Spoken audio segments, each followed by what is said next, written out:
तो class number 1 में हमने समझा था कि प्रोग्रामिंग लैंग्वेज क्या होती है। हमने समझा था कीवर्ड्स के बारे में, ठीक है। हमने समझा था कमेंट्स के बारे में। हमने समझा था आइडेंटिफायर्स के बारे में, ठीक है।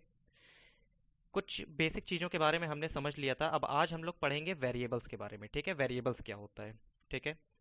तो बेसिकली वेरिएबल जो टर्म है, ठीक है, ये बना है वेरी से। वेरी यानी कि चेंज, ठीक है। तो वो चीजें जो चेंज होती हैं उनको हम लोग बोलते हैं वेरिएबल, ठीक है।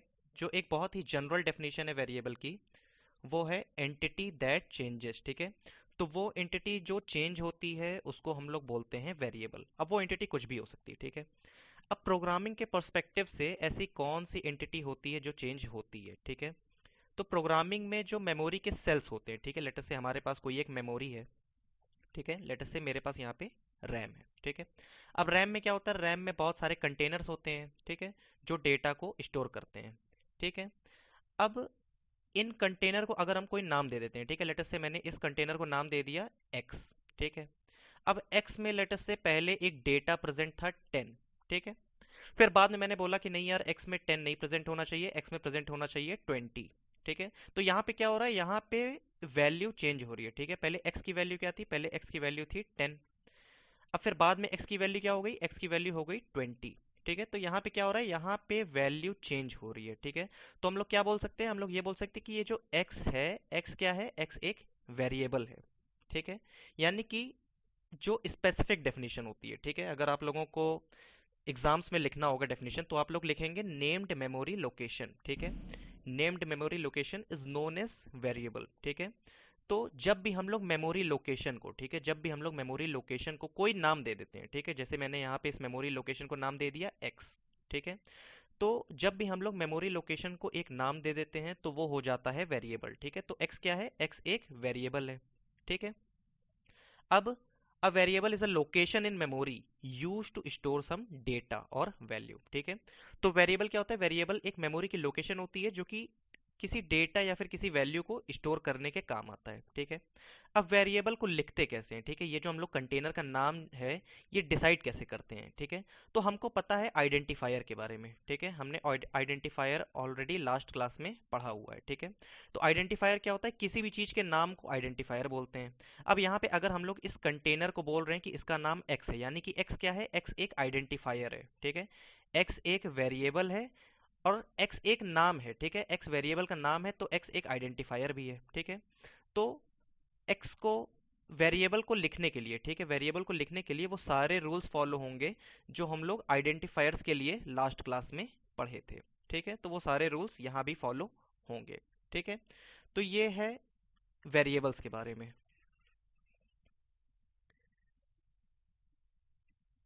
अब वेरिएबल में हम लोग डेटा को असाइन कैसे करते हैं, ठीक है।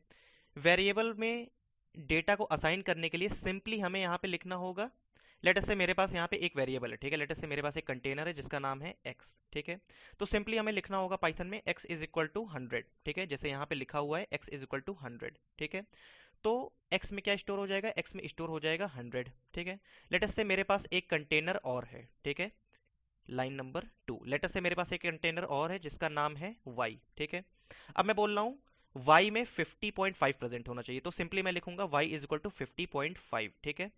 तो इस लाइन की हेल्प से y नाम के कंटेनर में 50.5 स्टोर हो जाएगा, ठीक है। इसी तरह लेट अस से मेरे पास एक कंटेनर और है जिसका नाम है z, ठीक है। अब मैं बोलता हूँ कि z में यार एक स्ट्रिंग प्रेजेंट होना चाहिए, ठीक है, एक ग्रुप ऑफ कैरेक्टर प्रेजेंट होना चाहिए जो कि होगा गेट क्यू, ठीक है। तो ये अलग अलग टाइप हैं डेटा के, यहाँ पे ये 100 एक अलग डेटा टाइप है, ये 50.5 ये अलग डेटा टाइप है, ये गेट क्यू ये एक अलग डेटा टाइप है, ठीक है।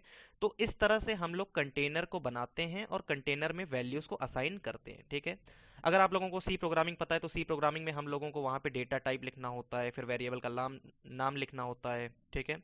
फिर हम लोग वैल्यूज को असाइन करते हैं। लेकिन यहाँ पे ऐसा कुछ भी नहीं है, यहाँ पे हम लोग डायरेक्टली वेरिएबल का नाम इज इक्वल टू और जो भी वैल्यू हमें प्रोवाइड करनी है वो वैल्यू हम लोग प्रोवाइड करेंगे। तो इस तरह से हम लोग एक वेरिएबल में डेटा को, या फिर हम लोग कह सकते हैं एक वेरिएबल में वैल्यू को स्टोर कराते हैं, ठीक है। अब जैसे यहाँ पे मैंने एक पीस ऑफ कोड लिखा हुआ है, ठीक है।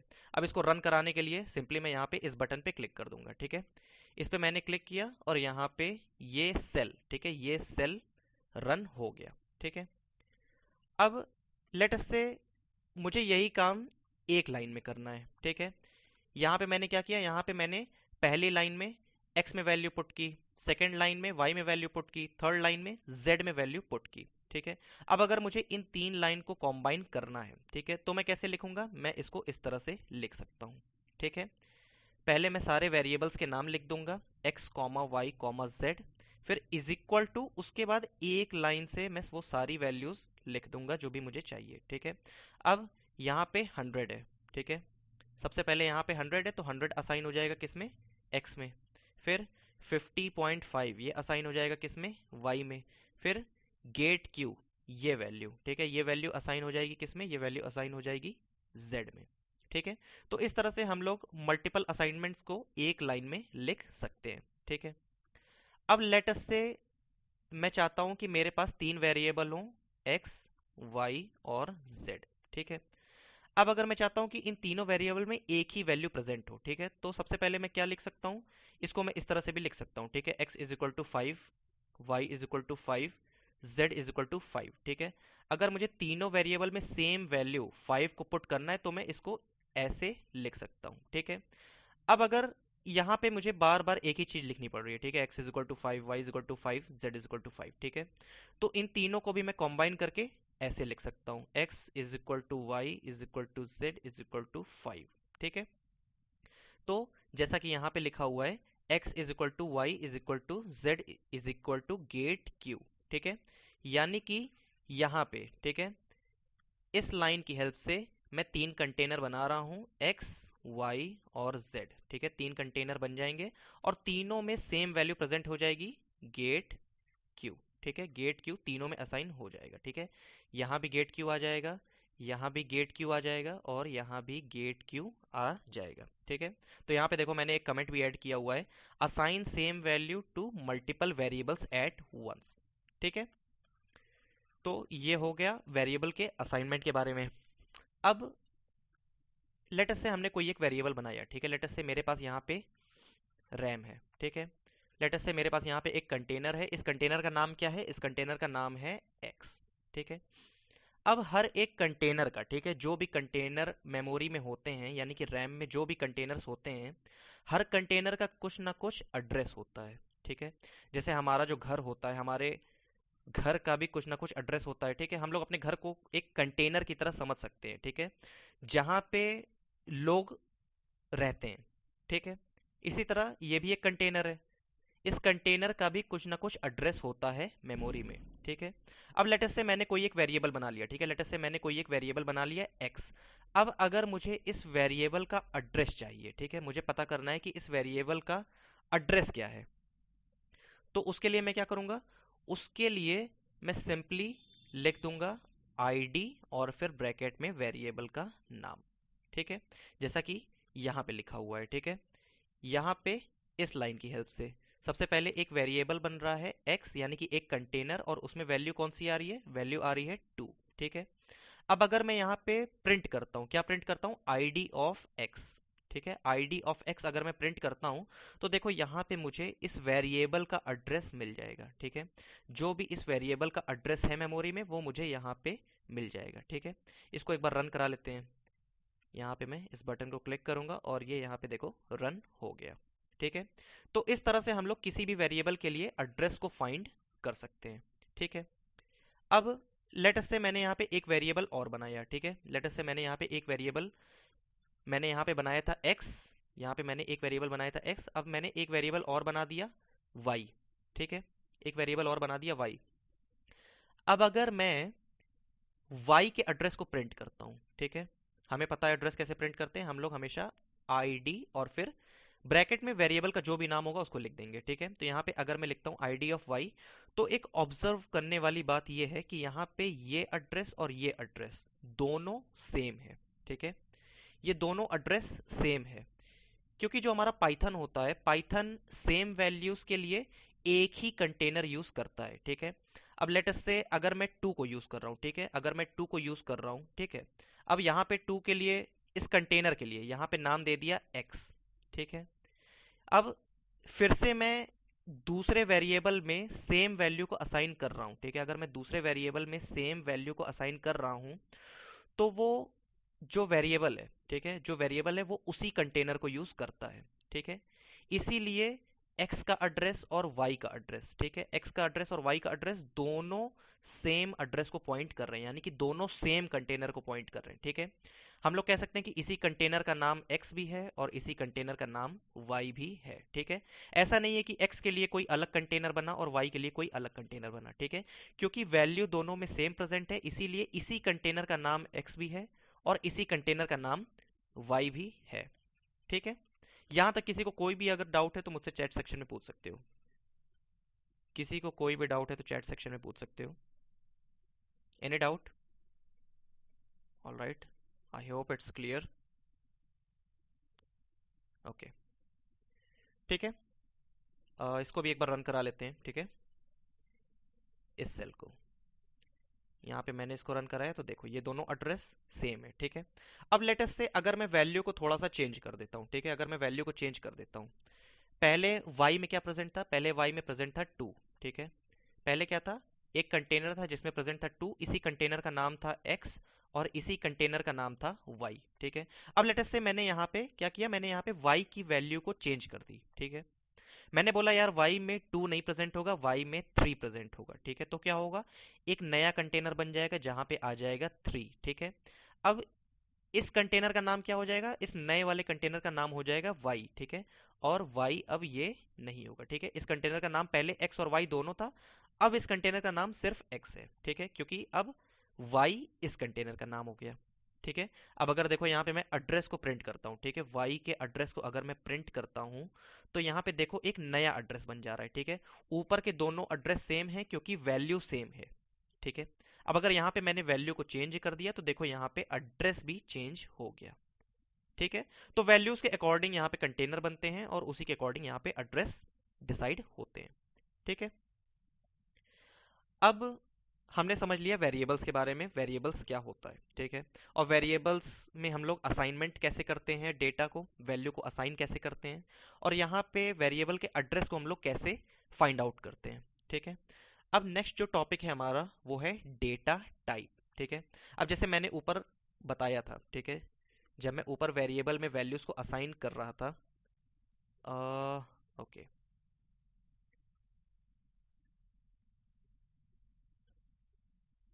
Just a minute.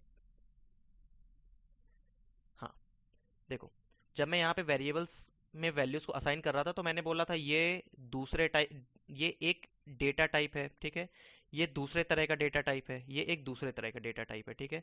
तो अब समझते हैं कि ये डेटा टाइप कितने तरह के होते हैं, ठीक है। पाइथन प्रोग्रामिंग में ये सारे डेटा टाइप कितने तरह के होते हैं, ठीक है। अब इसको समझ लेते हैं। तो जो डेटा टाइप होते हैं, ठीक है, पाइथन में कोई भी वैल्यू होती है, ठीक है, अगर कोई भी डेटा होता है पाइथन में, ठीक है, तो हर डेटा एक क्लास से बिलोंग करता है, ठीक है। अब ये क्लास क्या होता है, ये ऑब्जेक्ट क्या होता है, ये मैं आप लोगों को बहुत ही डिटेल में समझाऊंगा, ठीक है। आगे जब मैं क्लास और ऑब्जेक्ट बताऊंगा तो मैं बहुत ही डिटेल में बताऊंगा, ठीक है। तो पाइथन में जो भी डेटा होता है, ठीक है, वो डेटा किसी ना किसी क्लास में बिलोंग करता है, ठीक है। अब ये क्लास क्या होता है, ये ऑब्जेक्ट क्या होता है, ये मैं आगे बहुत ही डिटेल में बताऊंगा, ठीक है। अब बात करते हैं अपने पहले डेटा टाइप के बारे में, ठीक है। तो जो पहला डेटा टाइप होता है वो होता है नंबर, ठीक है, नंबर्स डेटा टाइप। अब नंबर में तीन तरह की चीजें आ जाती हैं, एक आता है इंटीजर, एक आता है फ्लोट और एक आता है कॉम्प्लेक्स नंबर, ठीक है। तो जो नंबर है उसमें तीन तरह की चीजें आ जाती हैं, ठीक है। एक आ जाता है हमारा इंटीजर, एक फ्लोट और एक कॉम्प्लेक्स नंबर, ठीक है। अब इंटीजर क्या होता है? वो नंबर जिसमें डेसिमल पॉइंट प्रेजेंट नहीं होते हैं, ठीक है, जैसे कि 10, 20, 5, 2, 100, ठीक है। यहाँ पे कोई भी डेसिमल प्रेजेंट नहीं है तो ये हो जाते हैं इंटीजर टाइप के, ठीक है। अब फ्लोट क्या होते हैं? जहां पे डेसिमल प्रेजेंट होते हैं वो हो जाते हैं फ्लोट, ठीक है। जैसे अगर मैं लिखता हूं 10.5, ठीक है, 20.2, 2.7 या फिर लेटर से 100.5, ठीक है।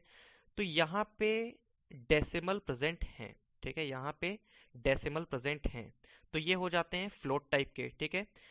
अब जैसे कोई भी नंबर, ठीक है, कोई भी नंबर जहां पे डेसिमल प्रेजेंट नहीं होते वो होते हैं इंटीजर, कोई भी नंबर जहां पे डेसिमल प्रेजेंट होते हैं वो होते हैं फ्लोट, ठीक है। और कॉम्प्लेक्स नंबर, ठीक है,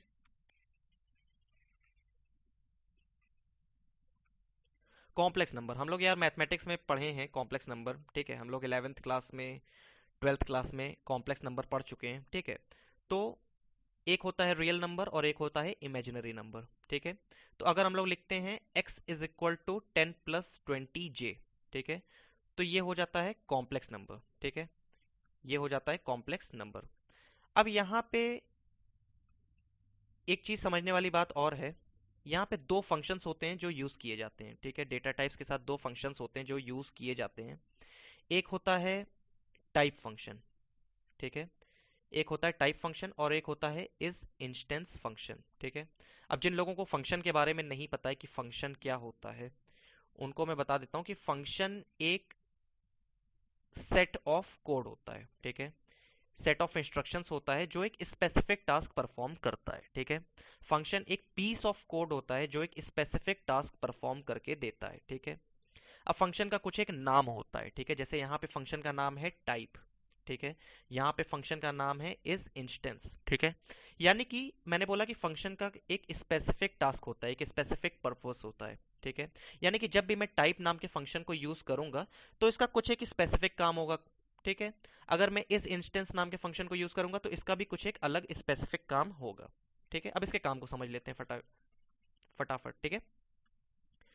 अब जो टाइप फंक्शन होता है, ठीक है, टाइप फंक्शन हम लोग यूज करते हैं कि जो भी वैल्यू होती है वो किस क्लास में बिलोंग करती है, ठीक है, उसका टाइप क्या होता है, ठीक है। जैसे मैंने यहाँ पे लिख दिया 10, अब ये 10 किस टाइप का है, ठीक है, तो हम लोग यूज करेंगे टाइप फंक्शन, ठीक है। अगर मुझे इसका टाइप पता करना है तो हम लोग यूज करेंगे टाइप फंक्शन, ठीक है।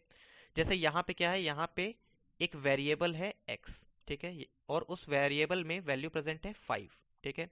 अब हमको पता है कि 5 का टाइप क्या है, 5 का टाइप है इंटीजर, ठीक है, क्योंकि ये वो नंबर है जहां पे डेसिमल प्रेजेंट नहीं है, ठीक है। तो इसका टाइप क्या है, इसका टाइप है इंटीजर, ठीक है। तो इसीलिए अगर मैं यहाँ पे टाइप, ठीक है, टाइप और फिर ब्रैकेट में इस वेरिएबल के नाम को मैं पास करा दे रहा हूँ, ठीक है, अगर मैं यहाँ पे टाइप में इस वेरिएबल को पास करा दूंगा तो ये मुझे इस वेरिएबल का, ठीक है, एक्स का टाइप बता देगा कि एक्स किस टाइप का है। तो देखो यहाँ पे लिखा हुआ है x is of type integer, ठीक है, एक्स जो है वो इंटीजर क्लास में बिलोंग करता है, ठीक है। इसी तरह अगर मैं लेटर से 5 की जगह मैं यहाँ पे 2.5 लिख देता हूँ, ठीक है, अगर मैं यहाँ पे x में 5 की जगह 2.5 लिख देता हूँ और फिर मैं अगर यहाँ पे प्रिंट करता हूँ कि टाइप x का टाइप क्या है, ठीक है, तो यहाँ पे देखो यहाँ पे टाइप क्या आ गया, फ्लोट आ गया, ठीक है। अब ये देखो यहाँ पे और भी सारी चीजें यहाँ पे लिखी हुई हैं, प्रिंट प्रिंट फंक्शन, प्रिंट भी एक तरह का फंक्शन है, ठीक है, प्रिंट भी एक तरह का फंक्शन है जो चीजों को प्रिंट करता है, ठीक है। अब प्रिंट में जो भी चीजें होंगी वो प्रिंट हो जाएंगी, ठीक है। जैसे यहाँ पे सबसे पहले x लिखा हुआ है तो x की जो भी वैल्यू होगी 2.5, देखो यहाँ पे 2.5 आ गया, ठीक है। फिर यहाँ पे डबल कोट्स में, ठीक है, डबल कोट्स में जो भी चीजें होंगी वो सारी चीजें एज इट इज प्रिंट हो जाएंगी। उसके बाद यहाँ पे लिखा है टाइप ऑफ x, तो टाइप ऑफ x की जो रिटर्न है, ठीक है, रिटर्न वैल्यू वो हो जाएगी ये, ठीक है। जैसे यहाँ पे टाइप ऑफ x हमें क्या प्रिंट करके दे रहा है, क्लास इंट, ठीक है। इसी तरह यहाँ पे टाइप ऑफ x हमें क्या दे रहा है, क्लास फ्लोट, ठीक है। तो अब इसको भी फटाफट से रन कर लेते हैं, इस सेल को भी रन कर लेते हैं। यहाँ पे मैंने इसको रन कर दिया, ठीक है, क्लास इंट, और यहाँ पे मैं इसको रन कर लेता हूँ, क्लास फ्लोट, ठीक है। तो टाइप फंक्शन का काम हमें समझ में आ गया। टाइप फंक्शन का काम क्या होता है, कोई भी वेरिएबल या कोई भी वैल्यू किस टाइप की है, ठीक है, कोई भी वेरिएबल या फिर कोई भी वैल्यू किस टाइप की है ये पता करने के लिए हमें सिंपली कॉल करना होगा टाइप फंक्शन को, ठीक है। और यहाँ पे अंदर हम लोग पास करा देंगे वेरिएबल का नाम या फिर वैल्यू, ठीक है, हम लोग डायरेक्ट वैल्यू को भी पास करा सकते हैं, ठीक है। लेट से मैं यहाँ पे एक सेल और क्रिएट कर देता हूँ। लेट से मैंने यहाँ पे लिखा टाइप, लेट से मैंने यहाँ लिख दिया 10, ठीक है, टाइप 10। अब देखो यहाँ पे मैं टाइप 10 लिखा और यहाँ पे मुझे इंट मिल गया, ठीक है। अब अगर मैं यहाँ पे इस पे प्रिंट लगा देता हूँ, ठीक है, प्रिंट लगा देता हूँ तो वो क्लास के साथ आ जाएगा, ठीक है, क्लास इंट, ठीक है। तो यहाँ पे टाइप के अंदर हम लोग वेरिएबल का नाम या फिर वैल्यू, जिसका भी हमें टाइप फाइंड करना है कि वो किस टाइप का है, वो हम लोग लिख सकते हैं और हमें उसका टाइप पता चल जाएगा। ठीक है। इसी तरह यहाँ पे देखो x में मैं एक कॉम्प्लेक्स नंबर को स्टोर करा रहा हूँ। ठीक है। x एक कंटेनर है जहां पे मैं एक कॉम्प्लेक्स नंबर को स्टोर करा रहा हूँ 10 + 20j। ठीक है। अब अगर मैं इसके टाइप को प्रिंट करता हूँ, ठीक है, इसके टाइप को अगर मैं प्रिंट करता हूँ, लेट अस से मैंने यहाँ पे इस सेल को रन करा दिया। ठीक है। अब अगर मैं लिखता हूँ यहाँ पे प्रिंट टाइप ऑफ x, ठीक है, तो देखो यहाँ पे ये जो x है, ठीक है, ये x किस क्लास में बिलोंग कर रहा है, ये x कॉम्प्लेक्स क्लास में बिलोंग कर रहा है। ठीक है। यानी कि ये जो x है, ये x कॉम्प्लेक्स टाइप का डेटा है। ठीक है। ये x कॉम्प्लेक्स टाइप का डेटा है। ठीक है। तो ये टाइप फंक्शन क्लियर है? किसी को कोई डाउट? बट ये तो कंफ्यूजिंग है। क्या कंफ्यूजिंग है? क्या समझ में नहीं आ रहा आपको? बाकी लोगों को समझ में आ रहा है क्या? अच्छा, क्लियर। ओके ओके, सारी चीजें क्लियर है, राइट? किसी को कोई भी डाउट हो तो चैट सेक्शन में मुझसे पूछ सकते हो। ठीक है। कोई भी डाउट चैट सेक्शन में पूछ सकते हो आप लोग। ठीक है। तो यहाँ पे टाइप फंक्शन के बारे में हमको पता चल गया। अब यहाँ पे देखो एक फंक्शन और दिया हुआ है। ठीक है। एक फंक्शन और दिया हुआ है यहाँ पे, इज इंस्टेंस। ठीक है। टाइप फंक्शन हमने पढ़ लिया, अब पढ़ते हैं इज इंस्टेंस के बारे में। अब जो इज इंस्टेंस फंक्शन है, ठीक है, ओके, इज इंस्टेंस, ठीक है। अब यहाँ पे हम दो चीजों को पास कराते हैं। ठीक है। यहाँ पे हम लोग दो चीजों को पास कराते हैं। ठीक है। यहाँ पे हम लोग किसी वेरिएबल का नाम या फिर कोई एक वैल्यू पास कराएंगे, ठीक है, जिसको हमें चेक करना है। और यहाँ पे हम लोग वो पास कराएंगे कि हमें चेक करना है कि वो इससे बिलोंग करता है कि नहीं करता है। ठीक है। वो इस क्लास में बिलोंग करता है कि नहीं करता है। ठीक है। जो भी चीज यहाँ पे प्रेजेंट है, ठीक है, जो भी चीज यहाँ पे प्रेजेंट है, वो इस क्लास में, ठीक है, वो इस क्लास में बिलोंग करता है या फिर नहीं करता। अगर करता है तो ये रिटर्न करेगा ट्रू, और अगर नहीं बिलोंग करता है तो ये रिटर्न करेगा फॉल्स। ठीक है। अब यार इसको भी फटाफट से एक एग्जांपल से समझ लेते हैं। ठीक है। लेट अस से यहाँ पे, ठीक है, इस सेल में, इस सेल में देखो लिखा हुआ है इज इंस्टेंस। ठीक है। इस सेल में इज इंस्टेंस फंक्शन को यूज किया गया है। ठीक है। अब जैसे कि मैंने बोला, इज इंस्टेंस जो है वो दो वैल्यूज को एक्सेप्ट करता है। ठीक है। वो दो पैरामीटर्स एक्सेप्ट करता है। ठीक है। तो पैरामीटर वन ये है, यहाँ पे ये एक वैल्यू है। ठीक है। ये एक वैल्यू है। ठीक है। कॉम्प्लेक्स नंबर है ये एक। और दूसरा यहाँ पे ये एक क्लास है। ठीक है। ये एक क्लास का नाम है कॉम्प्लेक्स। ठीक है। जैसा कि हमने देखा यहाँ पे ये एक कॉम्प्लेक्स है। तो इस इंस्टेंस फंक्शन जो होता है वो ये चेक करता है कि ये, ठीक है, जो पहला पैरामीटर है, जो पहली वैल्यू है, वो इस क्लास में बिलोंग करती है या फिर नहीं करती है। ठीक है। यानी कि इसका जो टाइप है वो ये है या फिर नहीं है। ठीक है। तो हमको पता है कि 1 + 2j, ठीक है, यहाँ पे लिखा हुआ है 1 + 2j। ठीक है। इसका टाइप क्या है? इसका टाइप है कॉम्प्लेक्स। ठीक है। तो हम चेक कर रहे हैं कि क्या ये कॉम्प्लेक्स टाइप का है। अब यहाँ पे तो ये है, तो देखो यहाँ पे ट्रू रिटर्न कर दिया। ठीक है। यहाँ पे ट्रू रिटर्न कर दिया। लेट अस से अगर मैं यहाँ पे कॉम्प्लेक्स को हटा देता हूँ, ठीक है, लेट अस से अगर मैं यहाँ पे कोई दूसरा क्लास ले लेता हूँ, लेट अस से मैं यहाँ पे इंट क्लास को ले लेता हूँ। ठीक है। तो अब ये चेक करेगा कि ये जो टाइप है, ठीक है, ये इसका जो टाइप है वो इंटीजर है या फिर नहीं है। ठीक है। अब हमको पता है कि यार ये तो कॉम्प्लेक्स टाइप का डेटा है। ठीक है। ये इंटीजर नहीं है, तो आइडियली इसको क्या रिटर्न करना चाहिए? आइडियली इसको यहाँ पे ट्रू नहीं, इसको यहाँ पे फॉल्स रिटर्न करना चाहिए। ठीक है। तो अब इसको फटाफट से रन करा लेते हैं। और देखो यहाँ पे आ गया फॉल्स। ठीक है। यहाँ पे आ गया फॉल्स। तो बेसिकली ये सिर्फ एक तरह से टाइप को चेक करता है। ठीक है। एक तरह से ये टाइप को चेक करता है कि जो पहला वाला पैरामीटर है, ठीक है, उसका टाइप ये है या नहीं। अगर ये है तो ये रिटर्न करेगा ट्रू, अगर ये नहीं है तो ये रिटर्न करेगा फॉल्स। ठीक है।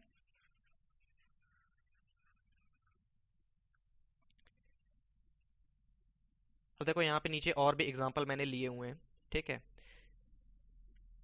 जैसे यहाँ पे ये 5 है। ठीक है। इस इंस्टेंस में यहाँ पे चेक कर रहा हूँ इस इंस्टेंस। अब ये जो इसका जो टाइप है, ठीक है, इसका जो टाइप है, क्या ये इंटीजर है? क्या ये इंटीजर है? करेक्ट, ये इंटीजर है, 5 इंटीजर टाइप का है, इसलिए यहाँ पे आ गया ट्रू। ठीक है, इसको मैं रन करूंगा तो ये यहाँ पे आ जाएगा ट्रू। ठीक है, अब लेटेस्ट से मैं यहाँ पे चेक कर रहा हूँ कि क्या 5 फ्लोट टाइप का है। नहीं, 5 इंटीजर टाइप का है, 5 फ्लोट टाइप का नहीं है, तो यहाँ पे आ गया फॉल्स। ठीक है, इसी तरह लेटेस्ट से मैं चेक कर रहा हूँ क्या 5 स्ट्रिंग टाइप का है। नहीं, 5 इंटीजर टाइप का है, 5 स्ट्रिंग टाइप का नहीं है, तो यहाँ भी आ जाएगा फॉल्स। ठीक है, तो इन दोनों सेल्स को भी मैं फटाफट से रन कर लेता हूँ। तो देखो, यहाँ पे फॉल्स और यहाँ पे फॉल्स। ठीक है, तो टाइप और इस इंस्टेंस फंक्शंस क्लियर हैं यहाँ पे? टाइप और इस इंस्टेंस फंक्शन क्लियर है सबको यहाँ पे? किसी को कोई डाउट? ऑल राइट, ओके, चलो ठीक है। तो यहाँ पे हमने अपने पहले डेटा टाइप को पढ़ लिया। हमने पढ़ लिया नंबर के बारे में। ठीक है, हमने यहाँ पे कवर कर लिया नंबर के बारे में। अब जो नेक्स्ट डेटा टाइप होता है, ठीक है, नेक्स्ट डेटा टाइप जो होता है वो होता है बुलियन। ठीक है, जो नेक्स्ट डेटा टाइप होता है वो होता है बुलियन। बुलियन यानी ट्रू और फॉल्स। ठीक है, बुलियन यानी ट्रू और फॉल्स। ठीक है, अब लेट अस से यहाँ पे इस लाइन में, ठीक है, इस लाइन में क्या हो रहा है, x एक कंटेनर है जहां पे ट्रू स्टोर हो रहा है। ठीक है, x एक कंटेनर जहां पे ट्रू स्टोर हो रहा है। अब यहाँ पे अगर मैं इसका टाइप चेक कर रहा हूँ, ठीक है, इस कंटेनर का टाइप चेक कर रहा हूँ कि भाई ये कंटेनर किस टाइप का है, तो देखो यहाँ पे ये कंटेनर बूल टाइप का है। ठीक है, बुलियन के लिए हम लोग यूज करते हैं बूल। ठीक है, इंटीजर के लिए हम लोग यूज करते हैं इंट, इसी तरह बुलियन के लिए हम लोग बूल को यूज करते हैं। ठीक है, तो ये जो x है ये बूल क्लास में बिलोंग करता है। ठीक है, अब यहाँ पे एक ऑब्जर्व करने वाली बात ये है कि यहाँ पे ये जो ट्रू लिखा हुआ है, ठीक है, यहाँ पे टी कैपिटल है, फिर आर यू ई, ये बाकी लेटर स्मॉल है।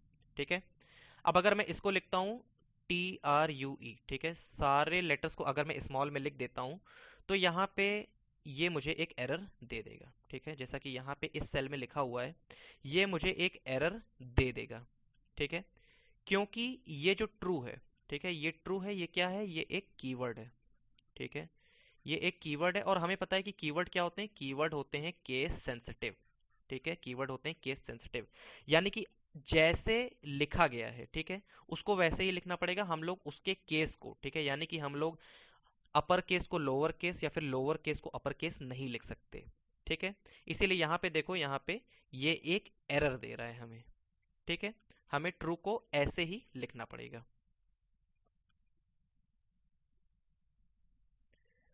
अब यहाँ पे जो थर्ड डेटा टाइप है, ठीक है, जो थर्ड डेटा टाइप है वो है स्ट्रिंग। ठीक है, अब स्ट्रिंग क्या होता है, स्ट्रिंग सिंपली एक सीक्वेंस होता है कैरेक्टर्स का। ठीक है, सीक्वेंस ऑफ कैरेक्टर्स। ठीक है, सीक्वेंस ऑफ कैरेक्टर्स, बहुत सारे कैरेक्टर्स को हम लोग एक साथ अगर लिख देते हैं तो वो हो जाता है स्ट्रिंग। अब लिखने का भी तरीका होता है। ठीक है, स्ट्रिंग्स को हम लोग हमेशा सिंगल कोट्स, ठीक है, सिंगल कोट्स में लिखते हैं या फिर डबल कोट्स में लिखते हैं। ठीक है, अब लेटस से मुझे मल्टी लाइन स्ट्रिंग चाहिए। ठीक है, मल्टी लाइन स्ट्रिंग चाहिए, तो वहां पे हम लोग सिंगल कोट्स को 3 बार लिखेंगे और फिर उसमें इंक्लूड कर देंगे। ठीक है, अब यहाँ पे सिंगल कोट्स की जगह हम लोग डबल कोट्स को भी यूज कर सकते हैं। ठीक है, 3 बार हम लोग डबल कोट्स को लिखेंगे, यहाँ पे डबल कोट्स और फिर मल्टी लाइन स्ट्रिंग और फिर डबल कोट्स और डबल कोट्स। ठीक है, तो इस तरह से हम लोग स्ट्रिंग को लिखते हैं। ठीक है, अब जैसा कि देखो यहाँ पे लिखा हुआ है एस। ठीक है, एस क्या है, एस एक वेरिएबल है। अब इस वेरिएबल में एक स्ट्रिंग टाइप का डेटा स्टोर हो रहा है। ठीक है, तो देखो यहाँ पे सिंगल कोट्स में ग्रुप ऑफ कैरेक्टर्स हैं। ठीक है, यहाँ पे बहुत सारे कैरेक्टर्स हैं जो कि सिंगल कोट्स में प्रेजेंट हैं। ठीक है, तो ये हो जाएगा एक स्ट्रिंग। ठीक है, अब सिंगल कोट्स की जगह हम लोग डबल कोट्स को भी यूज कर सकते हैं। ठीक है, लेकिन अगर मुझे मल्टी लाइन चाहिए, ठीक है, यहाँ पे तो देखो ये एक लाइन में है स्ट्रिंग, यहाँ भी एक लाइन में स्ट्रिंग है। ठीक है, अगर मैं यहाँ पे इसी स्ट्रिंग को 2 लाइन में लिखता हूँ, ठीक है, तो 2 लाइन में अगर मैं लिखता हूँ तो यहाँ पे मेरा सिंगल कोट्स या फिर डबल कोट्स काम नहीं आएगा। ठीक है, देखो यहाँ पे एरर आ गया। ठीक है, यहाँ पे सिंगल कोट्स और डबल कोट्स से काम नहीं चलेगा। ठीक है, यहाँ पे देखो अगर मैं इस सेल को रन करता हूँ तो यहाँ पे ये एरर आ जाएगा। ठीक है। अब मल्टी लाइन के लिए हम लोग क्या करते हैं, मल्टी लाइन के लिए हम लोगों को इस तरह से लिखना पड़ता है, ठीक है। जैसा कि मैंने बताया, सिंगल कोट्स 3 बार, मल्टी लाइन स्ट्रिंग, और सिंगल कोट्स 3 बार, इसी तरह डबल कोट्स, मल्टी लाइन, और फिर डबल कोट्स, ठीक है। अब अगर मैं इसको रन करता हूँ, ठीक है, इसको रन करता हूँ, तो यहाँ पे कोई एरर नहीं आएगा, ठीक है। तो इस तरह से हम लोग सिंगल लाइन में स्ट्रिंग को लिखते हैं और मल्टी लाइन में स्ट्रिंग्स को लिखते हैं, ठीक है। और स्ट्रिंग कुछ नहीं, बस सीक्वेंस ऑफ कैरेक्टर्स होते हैं, ठीक है। जब बहुत सारे कैरेक्टर्स को हम लोग एक सीक्वेंस में लिख देते हैं तो वो हो जाता है स्ट्रिंग, ठीक है। अब इसको भी रन कर लेते हैं, ठीक है। ये देखो यहाँ पे एक सिंगल लाइन में स्ट्रिंग को क्रिएट किया गया है, ठीक है। अब देखो यहाँ पे इस स्ट्रिंग को मैं एक बार लिख लेता हूँ, ठीक है। This is a gate Q class, ठीक है। अब स्ट्रिंग में एक कॉन्सेप्ट होता है इंडेक्सिंग का, ठीक है। स्ट्रिंग में एक कॉन्सेप्ट होता है इंडेक्सिंग का, ठीक है। अब देखो, जो पहला कैरेक्टर होता है स्ट्रिंग का, उसका इंडेक्स होता है 0, ठीक है। अब पहला कैरेक्टर कौन सा है, पहला कैरेक्टर ये टी है, ठीक है। तो इसका इंडेक्स हो जाएगा 0, ठीक है। फिर इसके बगल वाला हो जाएगा 1, फिर ये हो जाएगा 2, ये हो जाएगा 3। फिर देखो यहाँ पे एक स्पेस है, ठीक है, उस स्पेस का इंडेक्स हो जाएगा 4। फिर आई का हो जाएगा 5, एस का हो जाएगा 6, फिर 7, 8, 9, 10। इस तरह से जो है इंडेक्सिंग होती है, ठीक है। तो जो इंडेक्सिंग होती है वो शुरुआत कहाँ से होती है, वो शुरुआत होती है 0 से, ठीक है। अब लेट से मुझे इस स्ट्रिंग का, ठीक है, ये जो स्ट्रिंग है, ठीक है, ये जो स्ट्रिंग है, लेट से मुझे इस स्ट्रिंग का पहला कैरेक्टर चाहिए, ठीक है। लेट से मुझे इस स्ट्रिंग का पहला कैरेक्टर चाहिए। तो पहला कैरेक्टर प्रिंट कराने के लिए सिंपली हमें क्या लिखना होगा, हमें स्ट्रिंग का नाम लिखना होगा, ठीक है। स्ट्रिंग का नाम क्या है, स्ट्रिंग का नाम एस है, ठीक है। स्ट्रिंग का नाम और फिर एक स्क्वायर ब्रैकेट, ठीक है, स्क्वायर ब्रैकेट, और फिर जिस भी इंडेक्स पे हमें वैल्यू चाहिए, ठीक है, जिस भी इंडेक्स पे हमें वैल्यू चाहिए हम लोग वो इंडेक्स यहाँ पे लिख देंगे। अब अगर मुझे पहला कैरेक्टर चाहिए, ठीक है, इस स्ट्रिंग का पहला कैरेक्टर चाहिए, अब हमें पता है पहले कैरेक्टर का जो इंडेक्स होता है वो क्या होता है, 0 होता है। तो यहाँ पे हम लोग सिंपली लिख देंगे 0, ठीक है, एस ऑफ 0। तो देखो अगर मैं इसको यहाँ पे रन करता हूँ, ठीक है, एस ऑफ 0 को अगर मैं यहाँ पे रन करता हूँ तो देखो यहाँ पे टी प्रिंट हो गया, ठीक है। अब लेटेस्ट से मैं यहाँ पे एस ऑफ 0 को नहीं, मैं यहाँ पे एस ऑफ 1 को प्रिंट करता हूँ, ठीक है। तो एस ऑफ 1 क्या है, फर्स्ट इंडेक्स पे क्या प्रेजेंट है, फर्स्ट इंडेक्स पे प्रेजेंट है एच, ठीक है, फर्स्ट इंडेक्स पे प्रेजेंट है एच। तो यहाँ पे अगर मैं इस सेल को रन करता हूँ तो ये मुझे क्या आउटपुट देगा, ये मुझे आउटपुट देगा एच को, ठीक है। इसी तरह लेटेस्ट से मैं यहाँ पे अगर लेटेस्ट से मैं यहाँ पे 3 कर देता हूँ, ठीक है, मैंने यहाँ पे 3 कर दिया। मुझे थर्ड इंडेक्स पे जो कैरेक्टर है वो चाहिए, ठीक है। अगर मैं इसको रन करता हूं तो यहाँ पे देखो आ जाएगा एस, ठीक है, क्योंकि यहाँ पे थर्ड इंडेक्स पे क्या प्रेजेंट है, थर्ड इंडेक्स पे प्रेजेंट है एस, ठीक है। अब ये हो गए पॉजिटिव इंडेक्स, ठीक है, यहाँ पे ये हो गए सारे पॉजिटिव इंडेक्स, ठीक है। इसी तरह होता है एक नेगेटिव इंडेक्स जो कि लास्ट से शुरू होता है, ठीक है। नेगेटिव इंडेक्स होता है जो कि लास्ट से शुरू होता है, यानी कि जो लास्ट कैरेक्टर होता है, ठीक है। अब जैसे फर्स्ट कैरेक्टर जो होता है वो होता है शुरू 0 से, वैसे अगर लास्ट कैरेक्टर की बात करें तो लास्ट कैरेक्टर कहाँ से शुरू होगा, लास्ट कैरेक्टर शुरू होगा -1 से, ठीक है। -1, उसके बगल वाला -2, उसके बगल वाला -3, उसके बगल वाला -4, ठीक है। तो अब जैसे मुझे अगर पहला कैरेक्टर चाहिए, ठीक है, मुझे अगर अपने स्ट्रिंग का फर्स्ट कैरेक्टर चाहिए तो यहाँ पे मैं लिखूंगा एस ऑफ 0, ठीक है। अगर मुझे लास्ट कैरेक्टर चाहिए, ठीक है, तो मैं यहाँ पे क्या लिख सकता हूँ, मैं यहाँ पे लिख सकता हूँ एस ऑफ -1, ठीक है। इसको फटाफट से चेक कर लेते हैं, यहाँ पे मैं लिख रहा हूँ एस ऑफ -1, और इसको रन करेंगे। रन करने के बाद देखो यहाँ पे लास्ट में, ठीक है, लास्ट में क्या प्रेजेंट है, लास्ट में प्रेजेंट है एस, और यहाँ पे एस आ गया, ठीक है। अब यार ये एक बहुत बड़ा स्ट्रिंग है, मैं इस स्ट्रिंग को थोड़ा छोटा कर देता हूँ, ठीक है, तो चीजें थोड़ी और क्लियर हो जाएंगी, ठीक है। लेटस से मैंने यहाँ पे ये सारे कैरेक्टर्स हटा दिए, ठीक है, मैंने यहाँ पे सिर्फ लिख दिया this, okay, this is very common word, let me use gate q, okay. अब यहाँ पे देखो, यहाँ पे स्ट्रिंग है एस, एस में क्या प्रेजेंट है, गेट क्यू, ठीक है, GATE Q, स्पेस नहीं होगा, ठीक है, यहाँ पे स्पेस नहीं है, गेट और फिर क्यू, ठीक है। अब ये जो पहला कैरेक्टर है इसका इंडेक्स क्या है, 0 1 2 3 4, ठीक है, ये हो गए पॉजिटिव इंडेक्स। अब अगर नेगेटिव इंडेक्स की बात करें तो ये हो जाएगा -1 -2 -3 -4 -5, ठीक है। यानी कि इस कैरेक्टर को, ठीक है, इस कैरेक्टर को हम लोग -1 से भी एक्सेस कर सकते हैं और 4 से भी एक्सेस कर सकते हैं, ठीक है। इसको चेक कर लेते हैं फटाफट, ठीक है। लेट अस से मैंने यहाँ पे लिखा s ऑफ -1, ठीक है, s ऑफ -1, तो देखो यहाँ पे q प्रिंट हो गया, ठीक है। अब लेट अस से मैं यहाँ पे लिखता हूँ s ऑफ 4, ठीक है, तो भी ये मुझे q प्रिंट करके देगा, ठीक है। तो हम लोग कोई भी इंडेक्स यूज कर सकते हैं, ठीक है, हम लोग पॉजिटिव इंडेक्स भी यूज कर सकते हैं, हम लोग नेगेटिव इंडेक्स भी यूज कर सकते हैं, ठीक है। यहाँ पे किसी को कोई भी डाउट है, इंडेक्सिंग में किसी को कोई भी डाउट है? इफ सर डाउट स्पेस हो तो वो भी कंसीडर होगा, ठीक है, स्पेस होगा वो भी कंसीडर होगा। मैं एक स्पेस लेके बताता हूँ, ठीक है। लेट अस से मैंने यहाँ पे गेट और क्यू के बीच में एक स्पेस दे दिया, ठीक है। लेट अस से मैंने यहाँ पे एक स्पेस दे दिया गेट और क्यू में, ठीक है। अब यहाँ पे मैंने स्ट्रिंग क्या है, GATE, एक स्पेस और फिर क्यू, ठीक है। अब इसका इंडेक्स क्या हो जाएगा, इसका इंडेक्स हो जाएगा 0 1 2 3, ठीक है। अब ये स्पेस का इंडेक्स हो जाएगा 4, ये हो जाएगा 5, इसी तरह ये -1 -2 -3 -4 -5 और -6, ठीक है। अब फिर से इसको फटाफट से चेक कर लेते हैं। अब यहाँ पे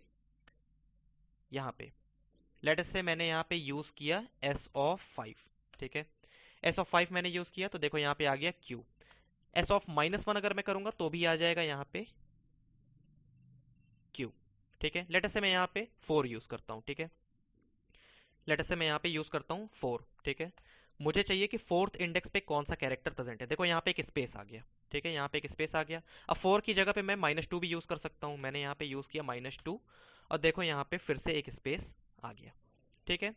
तो स्पेस जितने भी होंगे, ठीक है, यहाँ पे जितने भी स्पेस होंगे वो सारे इंडेक्स में काउंट हो जाएंगे, ठीक है, वो सारे कैरेक्टर्स होते हैं, ठीक है, क्योंकि अगर हम कोई स्पेस देते हैं, ठीक है, कोई अगर एक ब्लैंक स्पेस देते हैं तो वो भी एक तरह का कैरेक्टर होता है, ठीक है, ब्लैंक स्पेस भी एक तरह के कैरेक्टर होते हैं, ठीक है। अगर मैं यहाँ पे एक स्पेस की जगह अगर मैं यहाँ पे 2 स्पेस देता हूँ, ठीक है, लेट अस से अगर मैंने यहाँ पे गेट, ठीक है, एक स्पेस दिया, 2 स्पेस दिया और यहाँ पे क्यू लिखा, ठीक है, तो ये हो जाएगा 0 1 2 3 4 5 और 6, ठीक है, क्योंकि स्पेस भी एक तरह का कैरेक्टर होता है, ठीक है, तो वो भी काउंट हो जाता है, ठीक है।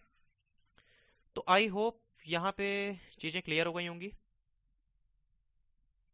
Y, what why, can you please elaborate your question. जो भी कैरेक्टर्स होते हैं, ठीक है, देखो स्पेस क्या होता है, स्पेस भी एक तरह का कैरेक्टर होता है, ठीक है, स्पेस जो होता है, ठीक है, वो भी एक तरह का कैरेक्टर होता है, ठीक है। जैसे जब भी आप लोग व्हाट्सएप पे या फिर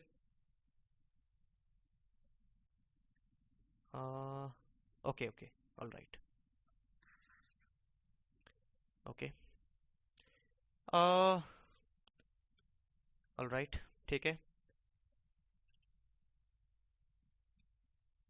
ठीक है। तो इंडेक्सिंग पे यहाँ पे सारी चीज़ें क्लियर हैं, ठीक है।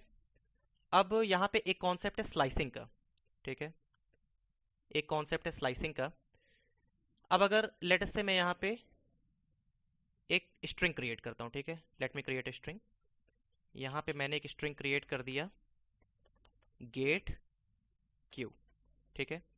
लेट अस से मैंने यहाँ पे एक स्ट्रिंग क्रिएट कर दिया गेट क्यू, यहाँ पे मुझे सिंगल कोट्स यूज करना होगा या फिर डबल कोट्स, ठीक है। यहाँ पे मैंने एक स्ट्रिंग क्रिएट कर दिया गेट क्यू, ठीक है, इट इज टेकिंग टाइम, चलो, ठीक है, रन हो गया। अब GATE, no space, okay, GATE और फिर Q, ठीक है। अब इसका इंडेक्स क्या है, 0 1 2 3 4, ठीक है, इसका इंडेक्स है 0 1 2 3 4, ठीक है। अब हमने पढ़ा इंडेक्सिंग के बारे में, ठीक है, हमने पढ़ा इंडेक्सिंग के बारे में। ऐसे ही एक कॉन्सेप्ट होता है स्लाइसिंग का, ठीक है, स्लाइसिंग का, ठीक है, यानी कि इस स्ट्रिंग से, ठीक है, इस स्ट्रिंग से हम एक स्लाइस काट देंगे, ठीक है, लेट अस से हम इस स्ट्रिंग से एक स्लाइस ले लेंगे, ठीक है। अब उसका लेने का तरीका क्या है, लेट अस से मैंने यहां पे लिखा एस ऑफ 1 और फिर 2, ठीक है, अभी मैं इसको एक्सप्लेन करता हूं, ठीक है, एस ऑफ 1 और फिर 2, ठीक है। अब देखो एस ऑफ 1, ठीक है, 1 और फिर 2, ठीक है। तो इंडेक्स 1 से लेकर के इंडेक्स 2 तक, ठीक है, इंडेक्स 1 से लेकर के इंडेक्स 2 तक जो भी चीजें होंगी वो प्रिंट हो जाएंगी, लेकिन यहाँ पे ये जो पहला वाला होगा ये एक्सक्लूड हो जाएगा, ठीक है। ये जो पहला वाला है ये नहीं कंसीडर किया जाएगा, ठीक है, इसके बाद से कंसीडर किया जाएगा, ठीक है। यानी कि 1 से लेके, ठीक है, इंडेक्स 1 से लेके just a minute, 1 2 3, okay okay, आ, ये वाला ये वाला एक्सक्लूड होगा, ठीक है, ये वाला एक्सक्लूड होगा, ठीक है। पहला वाला जो होगा उसको कंसीडर किया जाएगा, लास्ट वाला एक्सक्लूड हो जाएगा, ठीक है। यानी कि इंडेक्स वन पे क्या प्रेजेंट है, ए प्रेजेंट है, इंडेक्स 2 पे प्रेजेंट है, वो क्या प्रेजेंट है, टी प्रेजेंट है, ठीक है। तो लास्ट वाला एक्सक्लूड हो जाएगा, ठीक है, ये कंसीडर नहीं होगा, ये वाला कंसीडर होगा, इसलिए देखो यहाँ पे ए प्रिंट हो रहा है, ठीक है। Let me take one more example, okay, यहाँ पे मैं एक एग्जांपल और लेता हूँ, ठीक है, okay, G A T E Q, ठीक है, 0 1 2 3 4, ठीक है। अब लेट अस से मैं यहाँ पे लिखता हूँ 1 फिर कॉलन, और कॉलन के बाद लेट अस से मैंने यहाँ पे लिख दिया 5, ठीक है, 1 कॉलन 5, ठीक है। अब यहाँ पे देखो 1 से 5, ठीक है, 1 2 3 4 5, ठीक है। अब लास्ट वाला जो है उसको कंसीडर नहीं करना है, उसके पहले वाले सारे प्रिंट हो जाएंगे, ठीक है। यानी कि 1 पे क्या प्रेजेंट है, ए टी ई क्यू, ठीक है, 1 2 3 4, ठीक है, तो ए टी ई क्यू प्रिंट हो जाएगा, ठीक है। तो ये होता है स्लाइसिंग। तो स्लाइसिंग समझ में आ गया? Any doubt in slicing? Any doubt guys?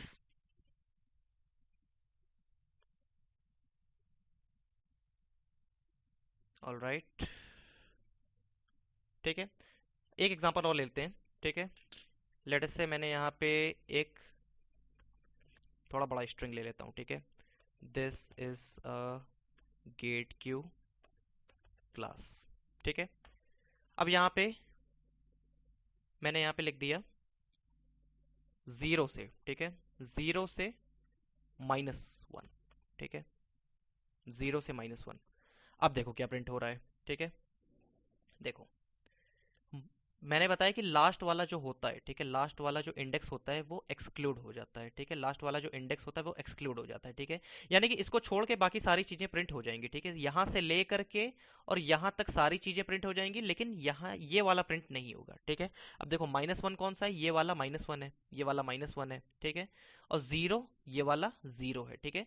तो यानी कि 0 से ले करके हम लोग -1 तक सारी चीजों को प्रिंट कर देंगे, लेकिन -1 हम लोग एक्सक्लूड कर देंगे, ठीक है, -1 हम लोग एक्सक्लूड कर देंगे, ठीक है। अब अगर स्लाइसिंग के थ्रू अगर हमें पूरे स्ट्रिंग को प्रिंट करना है, ठीक है, स्लाइसिंग के थ्रू अगर हमें पूरे स्ट्रिंग को प्रिंट करना है, तो हम लोग क्या लिख सकते हैं, हम लोग सिंपली ऐसे भी लिख सकते हैं, ठीक है, हम लोग सिंपली ऐसे लिख सकते हैं, तो यहाँ पे ये पूरा स्ट्रिंग कंप्लीटली प्रिंट हो जाएगा, ठीक है। तो किसी को कोई डाउट है इंडेक्सिंग या स्लाइसिंग में? Any doubt guys? Diksha all clear, okay, any doubt anyone? Indexing या स्लाइसिंग में किसी को भी कोई डाउट है तो मैं फिर से एक्सप्लेन कर दूंगा, एनीवन?